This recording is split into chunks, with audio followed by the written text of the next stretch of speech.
Okay, so thank you, first of all, for being a Brooks Blossom volunteer and donating your time to help bring extra joy to the life of a child fighting cancer.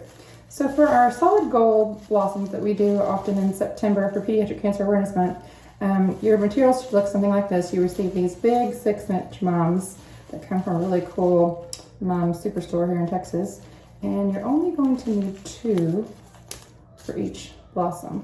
So this is a layer of 15 petals that makes up this mum, and they're all exactly the same. So 2 of these would make 15 total Brooks Blossoms. Okay, so each of your petals that you have are different sizes. So we have the 2 6-inch sizes, and then you're gonna need 1 of the 4-inch and 1 of the 3-inch. So you can set those aside. And then you're going to need 2 lilies, and especially with the lilies, you really wanna rub and make sure. Oh, see, look at that. I thought I had 2, but I had 3. You only need 2 lilies. So I'm gonna set this one aside. Okay, so grand total, you've got 2 large, 2 lilies, 1 medium, and 1 small. All these petals is all you're gonna need to make a beautiful Brooks Blossom. The first thing I like to show is that when we're taking and laying our petals and when you're gluing your petals together, you wanna take them and kind of alternate the way the petals go so that these petals go between those petals. If they're lined up, it just doesn't have that thick fluffiness. So you're gonna kind of spread the petals out, kind of spread the love, so to say. So I'm gonna go ahead and glue these 2 together real quick. And on that note, it takes approximately 1 glue stick per finished blossom. So that's kind of a good measure of how much glue you're gonna need depending on how many Brooks Blossoms your group is making. But you always want to use enough glue that if they're not going to fall apart on the patient in the hospital, and just kind of press it down. Be careful, it is hot. They do make little finger apparatuses. My fingers are probably just more numb to the process because I've been doing it for so long. So that's kind of how that looks in the beginning there, and that's your base. The next layer you're going to want to do is actually the lilies. Now, I used to always just put them on the way that they're made and kind of put them together, but it was actually my mother who pointed out to me, hey, if you flip them over upside down, when you glue them, they do this little number. You'll see that? See how it pokes it up? Ooh, like a water lily. So that turns out really pretty on the patient. So I'm gonna actually put each of these layers of glue here with my lilies. I'll put 1 lily. And y'all, we have now, at the time of this video, reached 112,000 kiddos in 55 countries battling this horrible illness and bringing them love. Now, the same thing with your lily as your other petals. You want to alternate so that the petals, and I'll show you, if that glue pushed in, you really want to make sure so it's fuller. You see how the petals are between one another? It turns out really nice. Okay, so the next one is the medium petal. This is really so easy, and they turn out so pretty. And you can, if you want to, I do sometimes see people put that medium one kind of underneath the lilies too. It works either way. And then the very smallest one, the little 3-inch one, goes right in the middle. And there'll be a little spot of glue still poking out. I add just a little bit more. And that's where we're gonna get our crystal center. And just gently press that. You really wanna make sure the glue doesn't poke out around the sides of the crystal because you don't want it to be seen. But if you hold it, you'll see I said that and I got a little glue out. If you hold it while it's cooling, see how it makes it nice and puffy? Really puffs it up. So this is how they look when you're done, but they're not ready. So the next step is to actually get your piece of felt, and you want to cut your felt to about this size, and you're going to put that clip on the felt. And the reason you're doing that is so that the glue glues here and it doesn't get in between the clip.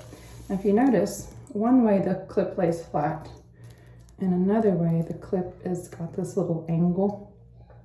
The goal is to get this part on the part that's going to be facing the child's head, because when you have a head with no hair, clips will, even clips on a headband will leave a little indentation, which is harmless. It doesn't hurt. It's just something that, you know, we always did with my daughter Brooke, and it's just something I always teach volunteers to do. So we want to not put glue on this side because this is the side we want to be touching the head. So this side, we're going to just simply put glue all over this felt. Let me flip this over upside down. Put that glue all over. And for some reason, this is always the trickiest part to teach. People get a little confused. But so you put that part there, and you're just going to press it, just like we did the crystal. And you can even pick it up and grab it and hold it kind of by the crystal. Just don't burn your fingers.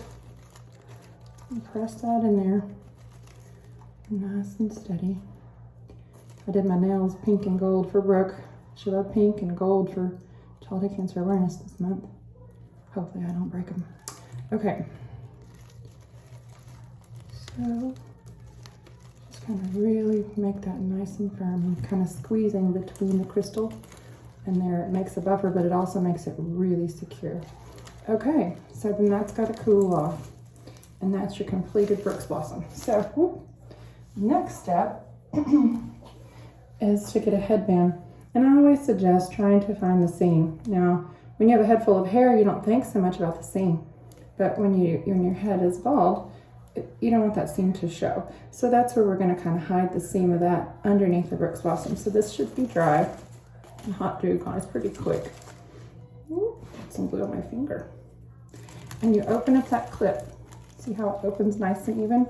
And you find that seam, and you're gonna go in one hole and out another. Just kind of toward the middle here. I don't wanna get any petals like I'm doing. So go in there, and there's that, okay?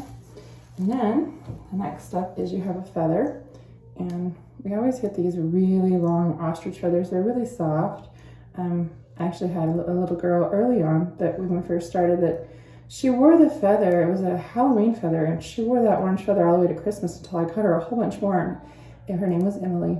And she said, but I just love it because it feels like my hair. I remember what my hair felt like when I was 4. And she hadn't had hair since then, and she was 8. So she really loved the texture. And it's true, it's very fine like a child's hair. So, and we also make these where they go together. You're going to do the same thing. You're going to poke it in one hole and out the other, kind of toward the top. See how it kind of looks, where it's just kind of a little accent piece up the top. But we make these where they come together and come apart because later when a child has no hair, it has just a little bit of hair coming in, even that tiny bit of hair can be clipped on the back of that Brooks Blossom. And so then we have this headband here, and now it's ready to go in a package. So you have these materials here. We have the Brooks Blossom brochure part, and this is the story that Brooke, we were reading Fancy Nancy's story, and she wanted a Blossom and Brooke story. So this goes to all patients, and if you want to read a cute little story that rhymes, this is what we wrote together when she was in the hospital in over Easter time of 2012. So, gosh, no, that was 2011. So here's our little story insert, but inside of this, we always put a very important warning label, and it's in 3 languages, and it's just, for liability and to remind parents that it is, a headband and a crystal that's involved, so they have to use precaution when they put it on their child. And then we have a little picture of our girl, of our Brooke, so shine a light in dark places. And then a little business card, but we actually call them awareness cards because on the back, it invites patients to connect and share their picture if they would like. Obviously, with HIPAA laws, we can't really do that unless the parents come back and decide if they want to allow permissions. And so I still have glue. Okay, so then you're going to put that into the bag. And I apologize, I have the wrong baggies, but for demonstration purposes, I think this one will work. So we put in the Brooks Blossom logo. And you want to make sure that that's facing kind of the front. And then in the back, right here is where we're going to put in this. And the trick I learned from one of my volunteers is to, because of static electricity, put those in feathers first. And when you put them in feathers first, it helps it make it easier to seal up later on. And so we've got that, kind of make sure, just put your hand back in there and make sure the petals aren't folded over. You can see, so it'll be a nice, pretty, beautiful presentation. And then you just put a little piece of tape to secure it at the back and fold it over, and you're done. It's ready to go to a patient. And then if you want to follow our social media pages at brooksblossoms.org. You can click the link and it'll take you to Instagram or Facebook or our Twitter, and that's typically where we have our social media pages that show you where we post patients and volunteers, other volunteers, and everything we do is volunteer led, and so we appreciate your help and thank you for making this possible. All right, y'all, have a great day.